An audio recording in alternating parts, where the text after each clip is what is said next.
VivziePop just surprised us with the latest episode of Helluva Boss, Apology Tour. So we're gonna break it all down, all of its little details, and talk about how they absolutely ruined Stolas and Blitz's relationship here, which was incredibly hard to watch, but an incredibly great decision in my opinion. My name is Deepcut, demons call me ImpCut. Welcome back to Cartoon Universe and a non-stop week of Helluva Boss content.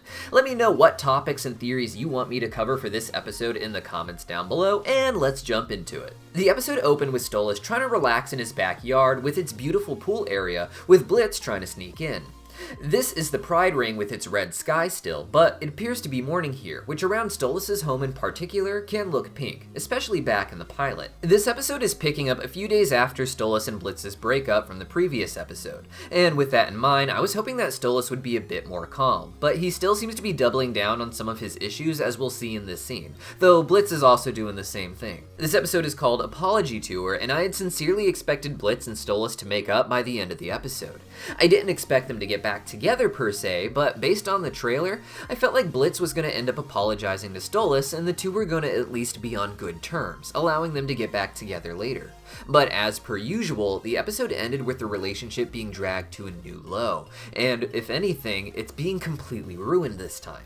This isn't to say that I dislike the choice, I actually think it's amazing. What I love about this show is how they take this really wild and wacky seeming relationship and make it feel very real with the way it progresses and corrupts. When Blitz finds Stolas, he's reading yet another romantic book, and I think this really emphasizes what Stolas is starved for at this point. Blitz tried to seduce Stolas here, but because he can't be honest with why he really wants Stolas, he has to play it off like it's for the arrangement that they had before. Stolas of course released Blitz from the arrangement, but Blitz is now saying that he wants to feel like he earns his ticket to the human world, and even though it's obviously a lie, it does not interest Stolas. Stolas makes it clear throughout the episode, especially at the end, that it's not enough to just be in Blitz's life. The arrangement was something he had set up with Blitz with the hope that they would become romantically closer, but Blitz actually struggles with that.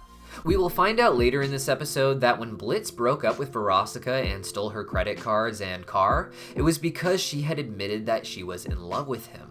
He couldn't handle this new truth and ran off in the cruelest way possible to make sure that she wouldn't love him anymore. Blitz struggles with romance, and that's why the arrangement with Stolas was so comforting for him.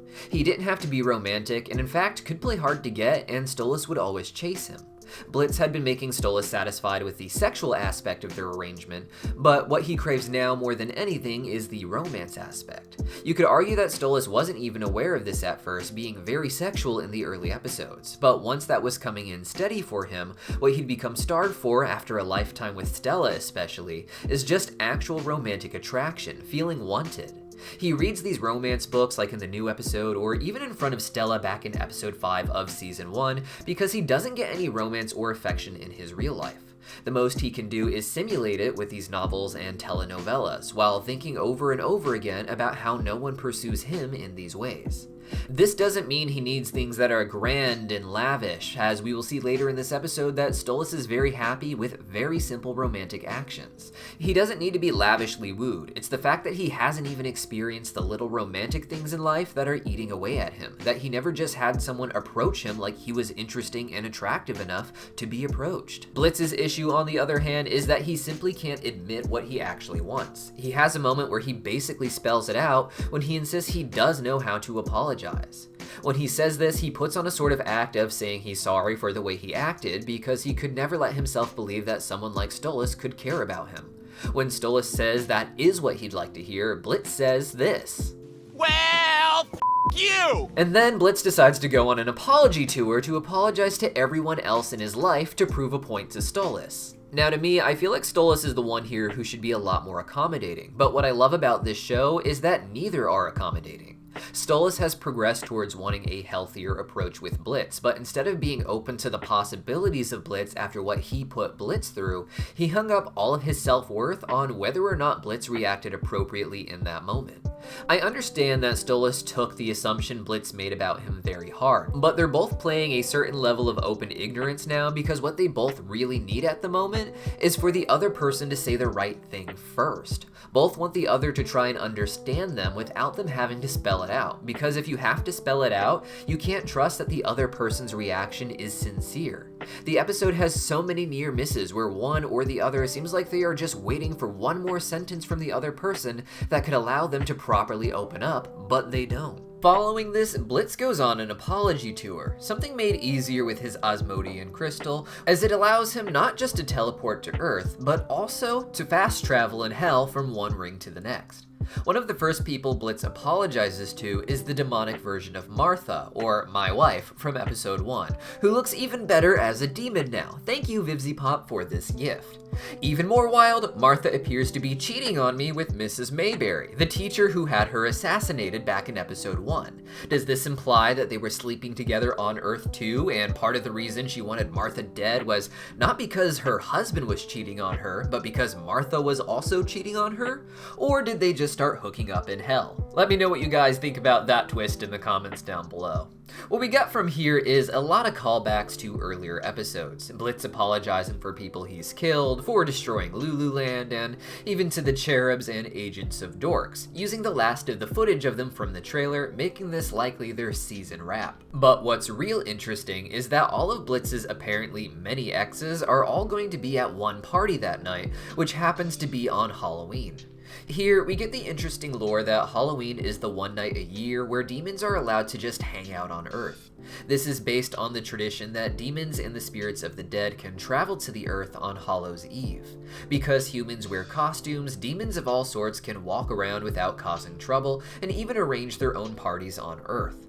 Vraska had an annual tradition of inviting all of Blitz's exes to a party on Earth for Halloween, and as petty as that sounds, Blitz is legitimately the bad guy in all of these situations. Very few of these are proper relationships, it seems, and some people invited seem to just be one-night stands he didn't go through with, but the key characters like Vraska all seem to have been hurt in very cruel ways by Blitz.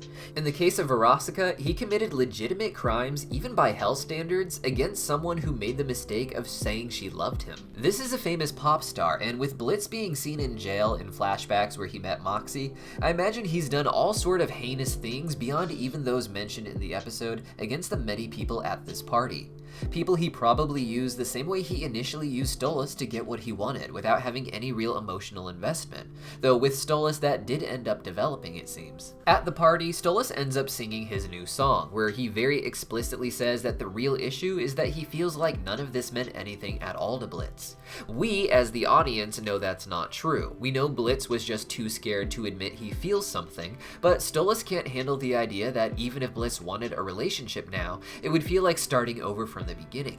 What Stolas feels doesn't just go back to the first night they even slept together, it goes back to his childhood, where Blitz is essentially the one light he had in a very dark life. One person treating him like he was someone to indulge instead of someone to use and control, even though that was ultimately what Blitz was doing that night for his father. Stolas, even if he realizes this, simply wants Blitz to acknowledge that some part of him did feel real emotions along the way, whether it was when Blitz was seemingly using Stolas or when Stolas was seemingly using Blitz. He outright said to Blitz at the beginning of the episode that this is all he wants to hear when Blitz puts on his apology of not being able to believe that Stolas really cared about him because of his own self-worth issues. But that one moment just perfectly highlights not just this relationship, but so many ruined relationships. These are two people who want to be together, but both of them need someone who can put down their own issues and show compassion to the other. But both are too starved of real connection and fulfillment in Hell's messed up society to be able to be that stronger person for the other. In the end, Blitz tries to shut down Stolas when Stolas talks about wanting to feel wanted, with Blitz acting like it's silly rom-com nonsense. But in the next moment, Stolas proves all he really wants is that feeling to play out in whatever form it can naturally come in.